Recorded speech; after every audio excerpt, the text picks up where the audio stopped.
Last week, General Motors announced it will only sell zero-emission cars and trucks by 2035. Now other car makers are expected to follow their lead as the world moves closer to all-electric cars. Tony has more in today's Behind the Wheel.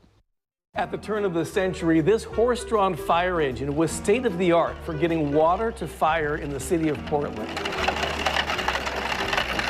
But by 1920, the horses that pulled those engines, and every other type of vehicle for that matter, had been replaced. They were phased out by a newer, more efficient technology, the internal combustion engine. And that same power plant has driven just about everything on four wheels for the last century. But now another newer, more efficient technology is quietly beginning to take hold: electricity. I think the electric vehicle is probably the way that we're going in the future. Electric cars have a lot to offer. They're quick. If you have a little bit of a heavy foot, it could be a surprise at first. They're quiet. It's a little unsettling to have your first experience in a car that makes pretty much no noise as you're driving along. And they're clean. They're on the forefront of what we can do to make sure that we're taking care of the planet. They also come in all shapes, sizes, and price points, and with just about every high-tech option you can imagine. These cars can be set up to know when you're going to leave your house and can actually be ready for you the second you get in. They even have that new car smell. But these things are a lot of fun to drive.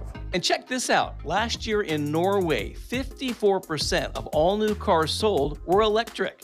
But in the U.S., we're barely at 3%.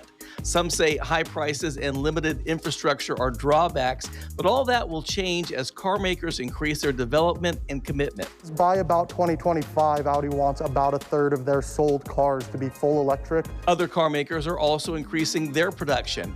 And with charging times dropping and range numbers rising, all electric seems inevitable, eventually. I think it's probably less of a question of if and more of a question of when. It took about 40 years to go from horse-drawn wagons to internal combustion engines. Now, electric vehicles won't rule the roads tomorrow, but the change is underway. And in case you're curious, there are all-electric fire engines. In fact, the first one in North America went into service about a year ago in Los Angeles. I'm Tony Martinez, Fox 12 Oregon.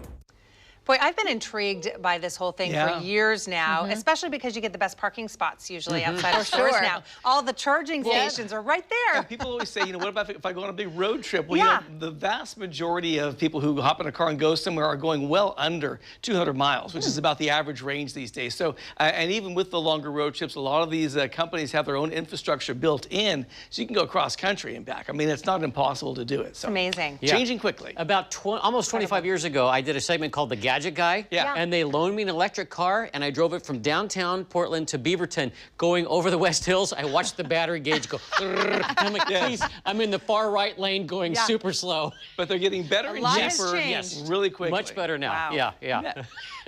Always fun to see that kind of evolve.